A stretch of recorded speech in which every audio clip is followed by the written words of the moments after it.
Salut à tous, ici Dorado en direct du Mexique, expert en paris sportif, spécialiste basket. J'espère que vous avez la forme. Pour ceux qui ne me connaissent pas, j'aide les parieurs à arrondir leur fin de mois, à se faire plaisir, voire même vivre des paris sportifs. Et aujourd'hui, j'avais envie de répondre à une question qu'on me pose assez souvent sur les différents réseaux sociaux.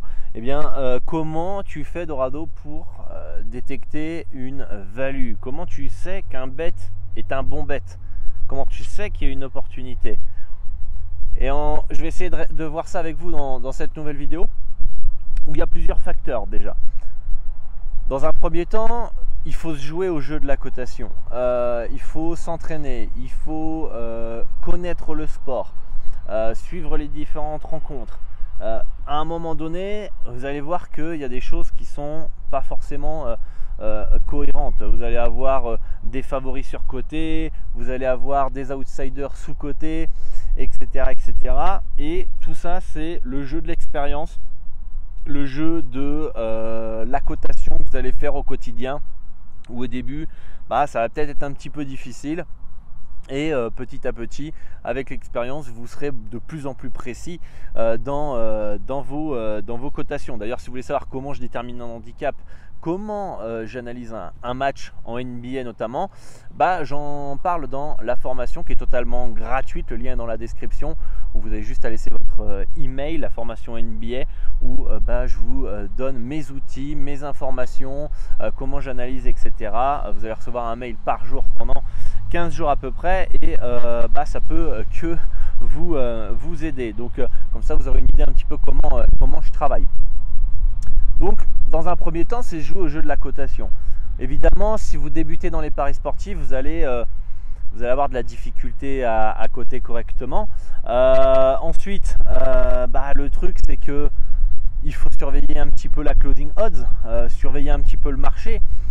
Si vous voyez qu'en ouverture, vous avez un bet qui vous semble value, et que en plus, généralement les parieurs gagnants sont en ouverture, la masse des parieurs gagnants se jette sur cette value que vous aviez repérée après votre cotation, et que vous voyez qu'en ouverture la cote baisse, vous avez que le H il passe de moins 4,5, il passe à moins 5,5. Vous pouvez vous rendre compte et vous dire ok, là on a des parieurs professionnels, des parieurs gagnants qui sont au taquet à l'ouverture, qui sont d'accord avec moi sur cette value. Et ensuite vous avez le closing odds, qui peut être une indication pour savoir si vous avez fait un bon choix. Si vous avez pris un moins 4,5 comme je vous l'ai dit, sur telle ou telle rencontre, et que en closing odds sur cet handicap là que vous avez pris à 1,95, vous l'avez à 1,68, vous avez quand même un écart de quasiment 30%. Donc on peut estimer que vous avez pris un value bet. Alors après, la closing odds ne veut pas forcément tout dire, même si c'est toujours un bon signe. C'est très difficile d'être rentable si vous ne battez pas la closing odds, même si c'est possible d'être rentable en allant contre le marché. Mais vaut mieux quand même avoir cet indicateur en notre faveur. Comment voir si vous battez la closing odds? C'est simple, vous allez sur oddsportal.com et vous allez sur le match, vous regardez un petit peu la cote, à quelle heure elle a clôturé, et combien était cette cote à la clôture. Donc ça c'est des points qui sont importants, on va dire, c'est des indicateurs. Après, le meilleur indicateur pour savoir si vous preniez des values ou non, c'est le long terme. C'est un gros échantillon de pronostics. Si vous prenez plus de value que de sous-value, vous serez en bénéfice sur le long terme dans les paris sportifs.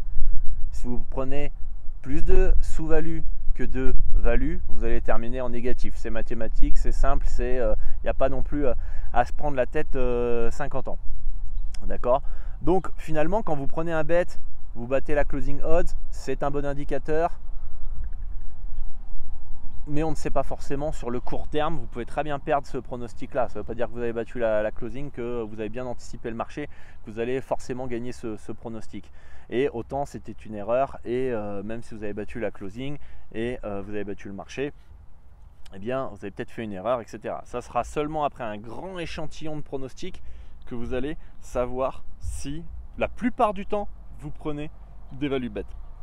après 1000 pronostics, c'est un bon indicateur. Mais rien n'est acquis dans les paris sportifs. C'est-à-dire que si après 1000 pronostics, vous faites 1000 pronostics dans la saison, vous êtes en bénéfice, alors vous avez pris plus de value que de sous-value et vous avez même comblé la marge du bookmaker. Donc c'est très bien. Après, ça ne garantit pas que les 1000 bets prochains, ils seront aussi en positif. Vous allez peut-être stagner, vous allez peut-être avoir de la variance négative et être à l'équilibre, etc., etc. Et c'est ce qui fait la complexité, la difficulté aussi du pari sportif, c'est que rien n'est acquis. Et même si pendant la première tranche de 1000 bets, vous avez gagné de l'argent, eh bien, il ne faut pas se reposer sur ses lauriers. Il faut ensuite continuer à analyser de manière qualitative, à se former, à apprendre, à progresser pour toujours avoir la cotation la plus précise, créer des algorithmes peut-être, utiliser des stats que vous ne preniez pas forcément en compte ou des indicateurs que vous pourriez rajouter pour augmenter la qualité de vos pronostics, prendre peut-être une marge d'erreur plus importante, etc., etc. Donc pour faire un petit résumé, globalement, pour savoir si vous avez pris un value bet, déjà il faut s'entraîner à la cotation, voir si vous êtes un peu à côté de la plaque ou pas, voir et puis progresser évidemment, c'est le but de progresser dans les paris sportifs, voir déjà si vous, en ouverture, les parieurs professionnels vont dans votre sens. Ensuite, j'ai envie de vous dire que la closing odds peut être un indicateur sur le court terme que vous avez fait un bon choix avec le closing odds.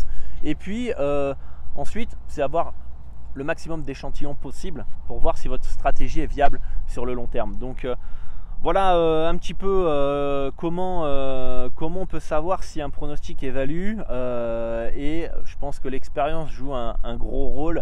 Bon, ça fait près de 15 ans que je fais du pari sportif et du coup à un moment on sait quand il y a une erreur de potentiel de cotation. La première chose, quand il y a une erreur de cotation, il y a une potentielle grosse value, le premier réflexe que j'ai, c'est d'aller voir s'il n'y a pas une information, savoir s'il n'y a pas un joueur blessé qui pourrait expliquer cela, et puis après j'aviserai en conséquence. Donc voilà, si vous avez des questions, des remarques à faire, n'hésitez pas à me le dire dans les commentaires, à liker la vidéo pour soutenir la chaîne YouTube évidemment, et si vous pensez que cette vidéo peut aider un ami parieur, n'hésitez pas à la partager, abonnez-vous, activez la cloche des notifications pour louper aucune des prochaines vidéos. Si vous souhaitez d'ailleurs rejoindre la communauté, vous avez tous les liens importants dans la description de la vidéo et notamment donc cette fameuse formation NBA totalement gratuite de 15 vidéos, un mail par jour. Et moi je vous dis à très bientôt pour une nouvelle vidéo et je vous dis bonne chance pour vos pronostics. Un grand merci pour votre confiance, votre soutien et à très bientôt. Ciao.